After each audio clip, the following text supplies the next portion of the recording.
It's great to be here, and this panel was particularly interesting to me about where it spreads. And the presentation I'll be giving today is by both myself and Laura Dugan, and it's entitled "The Predation and Inertia of Conspiracy Theories."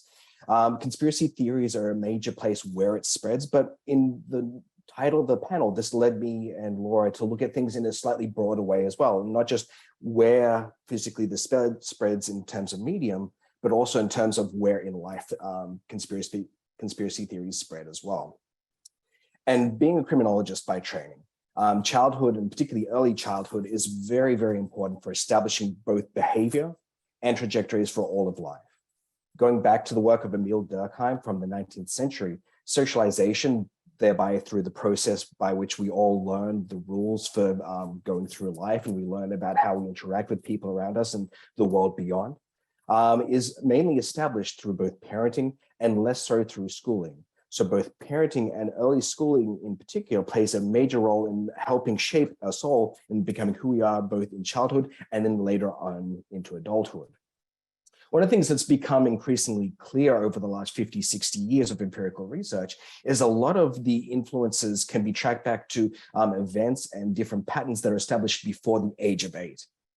Theoretically, within the field of criminology, this is particularly central to theories of both social and self-control theory, whereby which they established that propensity, particularly towards crime and violence, is essentially established and becomes relatively stable before the age of 8. From broader literatures from other disciplines as well, this is an important period by which we learn tools and abilities to deal with negative stimuli and develop our ability to be resilient. And it can also psychologically sets many of our expectations for life. So in all these different ways, early childhood in particular is very formative for the way we live our life in a whole bunch of different ways. Parenting is an incredibly difficult task for all parents everywhere, and a host of different techniques are used by parents to achieve different things. One of the things that is very difficult to talk about, however, is that deception is one of the many parenting techniques that are routinely used. Deception typically has a negative connotation. However, often in life we'll engage in it for a host of different reasons. As you can see through the artwork on the right-hand side of this slide, deception, when it's presented artistically, can be quite beautiful and gain a lot of positive notoriety. Within parenthood, and particularly within socialization, parents may engage in deception in order to protect a child. There are many different subject matters that you may not want to expose a child to early in life, because it might be potentially damaging to them psychologically, physically, or in a whole host of other ways. Many people also engage in deception in order to mask ignorance. Many children are naturally curious and will ask many, many questions. And it's easy to not have the answer to all of these incredibly formative questions. Some questions, unfortunately, do not have any answer that we have access to. And so instead of admitting that this was something that is not known by a parent, an alternative solution may be given. And deception is also used to control behavior. And I'll unpack this a little bit more in the following slide. When presented like this, deception as a tool for parenting sounds a little bit noxious. However, if packaged correctly, it can become a cherished part of childhood, and the deception inherent in many parenting actions becomes much, much harder to see. Indeed, there are many widely socially accepted and culturally embraced deceptions that many parents embrace and portray to their children that are also embraced and portrayed by teachers and other important role models throughout life. Some of these are very, very evident and easy. So in order to go back to what I was talking about in the previous slide, a child may be naturally curious as to their own birth or to the birth of a sibling or to where babies come from in general. In order to deceive the child, in order to avoid having a difficult conversation that might be potentially traumatic, a parent may substitute this with a discussion that storks bring babies to parents. In order to try and coerce behavior and to try and get more positive behavior out of a child and try and bring them into more socially acceptable behavior as well, many parents may embrace ideas that are very widely culturally accepted, like Santa Claus, or in the case on the right-hand side of the slide of Krampus. In both of these examples, there's a being that observes the behavior of a child throughout the year, and depending on that child's behavior, either provides a very positive stimulus in the form of presents, in the case of Santa, or in the case of Krampus, may abduct the child for their bad behavior. In both these different ways, these ideas become very culturally iconic. They become very central to identity and are widely affirmed inside and outside of family units as well, making these things very widely experienced across entire cultures and across generations as well. As children become adults, however, many of these myths do change, they develop. And people are also exposed to different ideas that become part of potentially sacred values that are held as being central to the individual. You see in this picture here a depiction of manifest destiny, which is a very central figure and a central concept within much of right-wing violence within the United States, both today and historically as well. And indeed, many relationships are formed in life based on shared sacred values, that this becomes a touchstone to connect people from very different backgrounds, that this becomes an opportunity to signify to somebody else that they have much in common. And indeed, over a long enough period of time, many of these ideas become central to a person's identity. However, even though many of these ideas and these mythoses are internalized as being very, very positive things, that's not necessarily the case for all other groups. That indeed, many different mythoses that could be shared by an individual or across a group might actually be seen as an incredibly negative thing to others that may exist to marginalize other groups or other individuals, and may be used as a shared mythos to establish a feeling of internal superiority over other groups as well, demonstrating the very negative side that many seemingly benign myths can have over other people. However, as one learns more about the world, many of these ideas become increasingly incongruent. Santa may seem like a very believable thing as a young child. However, as one learns more about the world and how big it is and how vast it is and how incredibly beautiful it is and diverse, it's very difficult to reason through that Santa would somehow be able to get through the entire planet to every household on a single night to deliver presents because of the laws of physics. When dealing with this incongruence, there are a whole bunch of different reactions that individuals can have. When confronted with evidence or when confronted with ideas that demonstrate that a myth is indeed a myth, the original belief can be abandoned. There are many beliefs that I have had throughout my entire life that I've since abandoned because they just don't make sense. I have learned, as I've learned more about the world, I've eschewed them in favor of other things. However, there are other reactions that we all have and all can have in relation to all of these different myths that we have internalized as part of our identity. When exposed with new information, we can simply ignore it, particularly in this day and age when we're confronted with a plethora of different information sources. We have the option to entirely ignore or block or section ourselves off from entire vast wealths of information. However, we can also use this information that we're presented with and confront it directly. We can reject this new information, say that it is wrong, you cannot trust that source, or that's what they want you to believe. Particularly if this myth is part of who you are, this can be a confrontational process. And so each of these three different reactions that we all do have to different stimuli is an intensely human thing that we all experience on some level or another. Conspiracy theories play into many of these ideas, and they exist as a generalizable technique to avoid engaging with or challenging undesirable ideas. They particularly play into and are leveraged when there are shared challenges that exist across people or across various different spectra. There are many things that we're confronted with that are negative stimuli that are very difficult to deal with, that are very universal to all humans. We all have fear of more powerful others. If the status quo benefits it, we may feel threatened when it's threatened in some sort of way. We may feel disappointed with the life that we are leading, particularly if it was socialized into us that we should have or could have achieved more.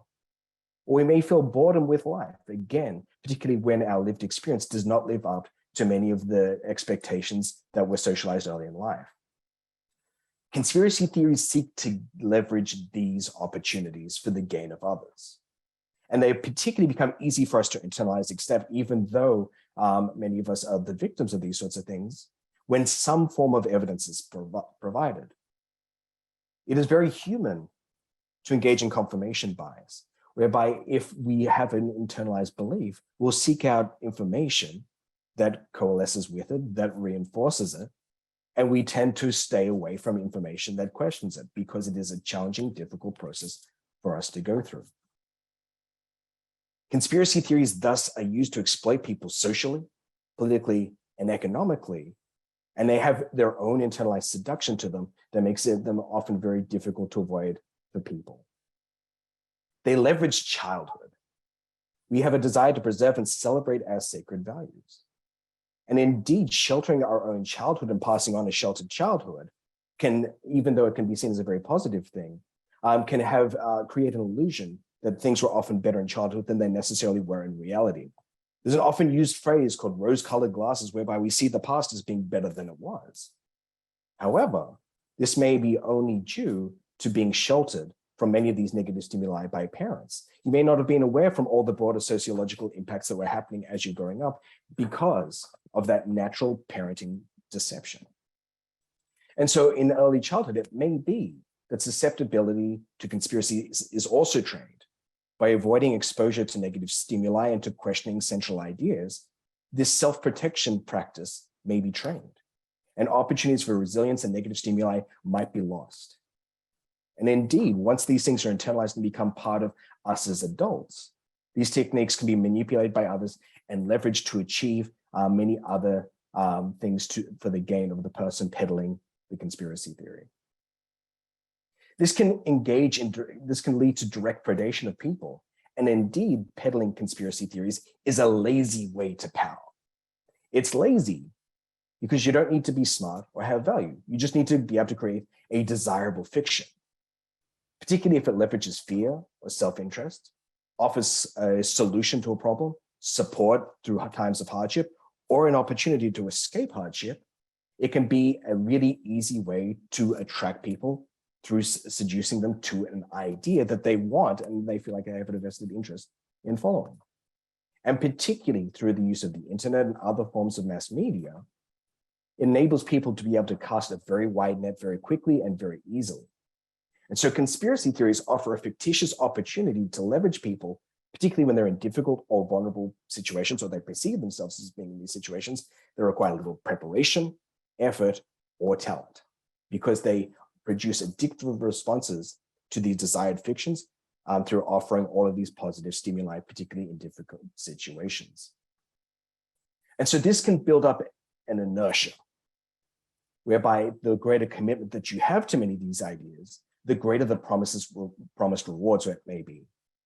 This can be through status. This can be through centrality in different online fora. This can be through different titles that are given by many right-wing organizations.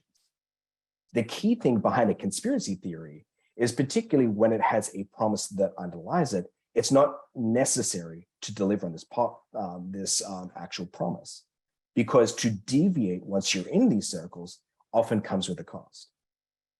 And indeed, when other rival information is presented, one of the key techniques that's often used is to accuse others of spreading conspiracies and to focus on how these other things are doing exactly what's being done by the conspiracy theory in the first place. One of the ways that that conspiracy theories also have inertia is that once it's been demonstrated to work for a person in one particular domain, it can be used to manipulate people into multiple domains simultaneously.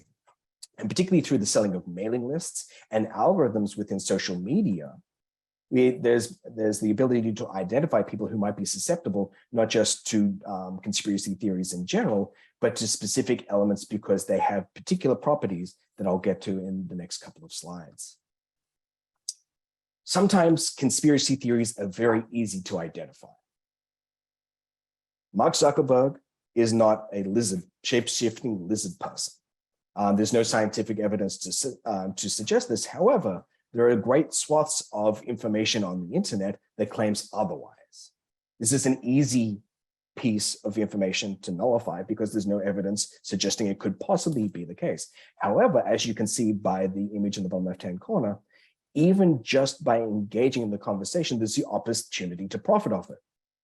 And so these things, as was talked about yesterday, can be incidentally spread through just trying to negativize an existing conspiracy theory. Other conspiracy theories are not so easy to identify, particularly when they come from a person that has power, that has position, or it has a position that conveys legitimacy. As you can see through the other two images on this slide, it is easy to make many claims in order to manipulate people, particularly because it is easy to make claims and much harder to present evidence in order to negatize it. And particularly when people are seeking out confirmation bias for an internalized idea, this can be a very difficult pattern to intervene. And so these, again, are very human processes. We may be more vulnerable to some domains than others, particularly if you voted for a person in a previous election. There's an inherent desire to want that person to win overall. And if there's an opportunity, an idea that can be espoused that says that even though the outcome that you wanted to happen didn't happen, but it was because of nefarious means, that this can be a seductive thing. And we can be very vulnerable to conspiracy theories, according to the existing research, particularly when there's conflict between our own opinion, between popular opinions and evidence, especially when we have a vested interest in a particular outcome, especially when information is unclear or ambiguous, or when, in particular, it preserves our own sacred values. And this can lead to common issues across conspiracy domains, drawing in additional people.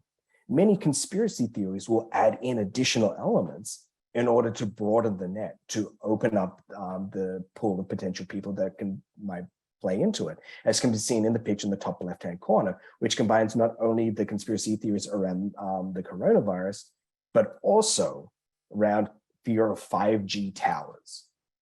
And so by engaging in these networks, it can provide a foot in the door, and it can reveal to people that there might be transitive properties and beliefs that can be shared in other domains. For example, if you believe that the government has been lying to you about the earth being flat or about something else to do with misinformation, then it becomes much easier to believe in ideas like the deep state. And so this is one of the things that we can empirically start to look at and unpack. And Laura Dugan and myself began to look at incident data from the ACLED, or the Armed Conflict Location and Event Data Project, data from 2020 to 2021, looking at the 1,033 vaccine-related protests that happened in the US during this time. For 563 of these anti-vaccine protests, at least one reported group affiliation was present. The interesting thing about all of these protests and the affiliations that were present in them was that there was a much more diverse range of groups than could have possibly been expected. Indeed, many of the groups that were represented, including health workers, laborers, students, teachers, and women, were present in many of these right-wing organized protests.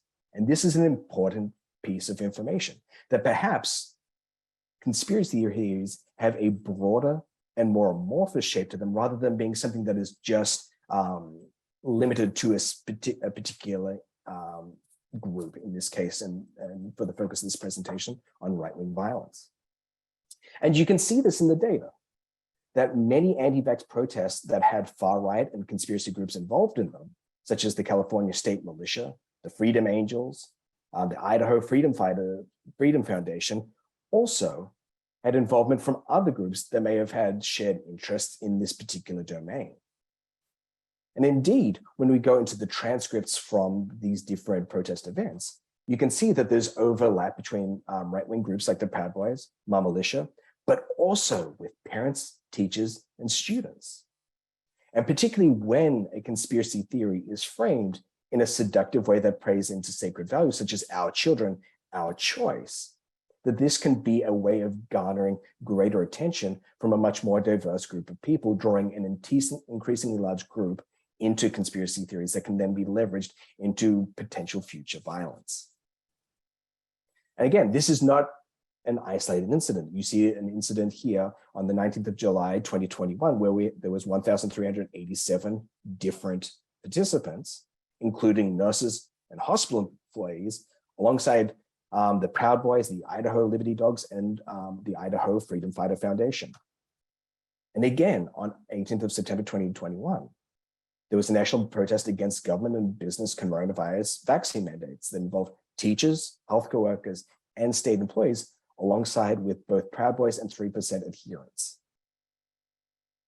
So conspiracy theories offer a way to magnify the consequences for many of these seductive conspiracy theories.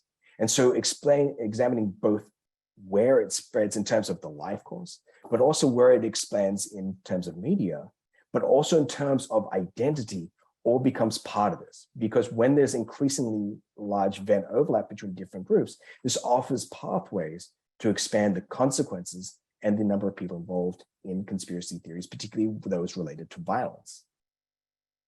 It can be cheaper and more targeted in this day and age through targeted posts and algorithms, leading to increased opportunities for conspiracy contagion. And indeed, demonstrating that foot in the door idea that we discussed earlier, you can see that under the umbrella of science skepticism, we can have a very easy cascading effect going from people who believe in flat Earth or believe that there's a spherical Earth conspiracy into people that believe that this is evidence that the government is hiding information and the US government faked the moon landing and that climate change is not real, into active resistance against the ideas as we're seen through anti-vaccine movements, anti-masking, and current anti-climate change activism, protest, and violence. So this all marks an opportunity to understand where it spreads that draws upon many of the ideas that we had yesterday, and I'm sure we'll be discussing further today. And thank you for your time, and I'm looking forward to hearing your thoughts and questions later on today. Thank you.